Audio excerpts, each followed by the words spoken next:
इब्राहीम अलैहिस्सलाम इराक के मूर शहर बाबिल में पैदा हुए। इब्राहीम अलैहिस्सलाम के बाप बुतों को तराश कर बेचते थे और खुद भी बुतों की इबादत करते थे।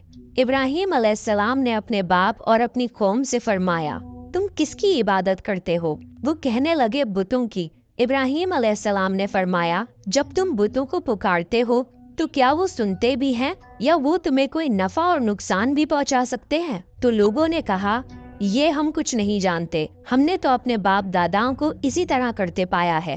अल्लाह ने इब्राहीम अलैहिस्सलाम को कम उम्र में ही हिदायत दे दी थी, इसलिए इब्राहीम अलैहिस्सलाम ने कभी एक लम्हे के लिए भी बुतों की इबादत नहीं की थी।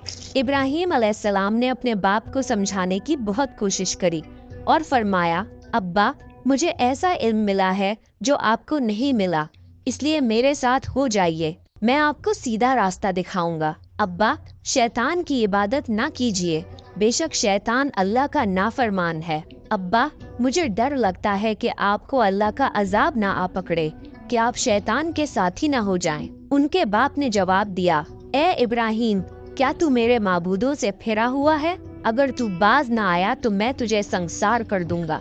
तू मुझसे दूर चला जा और कभी नजर ना आए। इब्राहीम अलैहिस्सलाम ने अपने बाप से फरमाया, आप पर सलामती हो, मैं अपने रब से आपके लिए बख्शिश तलब करता रहूंगा।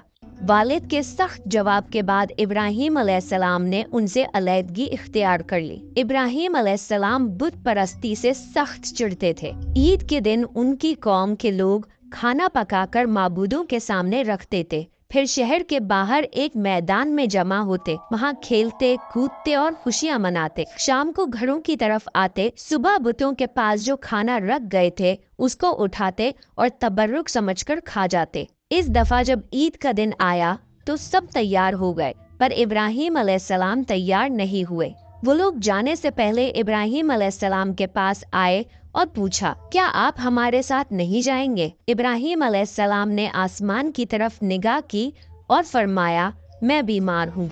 वो लोग इब्राहीम अलैहिस्सलाम को छोड़कर चले गए। फिर इब्राहीम अलैहिस्सलाम उन बुतों के पास गए, देखा कि उनके सामने खाना पड़ा है और उन बुतों ने उस खाने को छुआ तक ना था। इब्राहीम अलैहिस्सलाम ने उन्हें मुखातिब करके कहा, ये इतना खाना तुम्हारे सामने पड़ा है, तुम इसको खाते क्यों नहीं? तुम्हें क्या हो गया है कि बात तक नहीं करते? फिर पूरी ताकत से कुल्हाड़ा मारकर उनके टुकड़े टुकड़े कर दिए, लेकिन बड़े बुत को छोड़ दिया। तमाम छोटे बुतों को तोड़कर कुल्हाड़ा उस बड़े बुत के कंधे पर रख दिया। लोग जब लौटे तो हैरान रह गए कि ये कैसे हो गया। कौम के लोगों ने मशवरा किया कि सबको जमा करो और इब्राहीम को बुलाओ और उसे सजा दो। सब जमा हो गए और इब्राहीम अलैहिस्सलाम से बोला गया, ए इब्राहीम, हमारे बुतों के साथ ये हरकत तुमने की है? इब्राहीम अलैहिस्सलाम ने जवाब दिया, ये काम तो इस बड़े बुत का है, मुझसे क्यों पूछते हो? तुम अपने माबूदों से क्यों नहीं पूछ लेते कि उनके टुकड़े टुकड़े किसने उड़ाए हैं? इब्राहीम अलैहिस्सलाम की ये बात सुनकर वो सब सोच में पड़ गए। फिर कहा, ए इब्राहीम, क्या तुम्हें इल्म नहीं कि ये बोल नहीं सकते? अब इब्राहीम अलैहिस्सलाम ने फरमाया, तुम अल्लाह के सिवा उनकी इबादत क्यों करते हो जो तुम्हें कुछ भी नफा ना दे सके और ना ही नुकसान पहुंचा सके? ताज्जुब है तुम पर और उन पर भी जिनको तुम अल्लाह के सिवा पुकारते हो। तुम उनकी पूजा करते हो जिनको तुम खुद अपने हाथों से तराशते हो। क्या तुम में बिल्कुल अकल नहीं?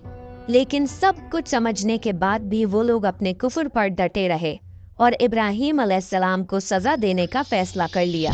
फिर उन लोगों ने एक मैदान में कई दिन तक खूब सारी लकड़ियां जमा की और उसमें आग लगा दी। जब आग खूब भड़क उठी तो उन्होंने इब्राहीम अलैहिस्सलाम को रस्सियों से बांधकर उस आग में डाल दिया। उस वक्त इब्राहीम अलैहिस्सलाम ने ये दुआ पढ़ी, हस्बुनल्लाहु व निअमल वकील, मेरे लिए अल्लाह काफी है और वही बेहतरीन कारसाज है। अल्लाह ने आग से फरमाया, ए आग, इब्राहीम पर ठंडी हो जा और सलामती वाली हो जा। चुनाचे जब इब्राहीम अलैहिस्सलाम को आग में डाला गया तो वो ठंडी हो गई। आग भी अल्लाह के हुक्म के बगैर नहीं जला सकती, इसलिए क्योंकि ये भी अल्लाह की मखलूक है।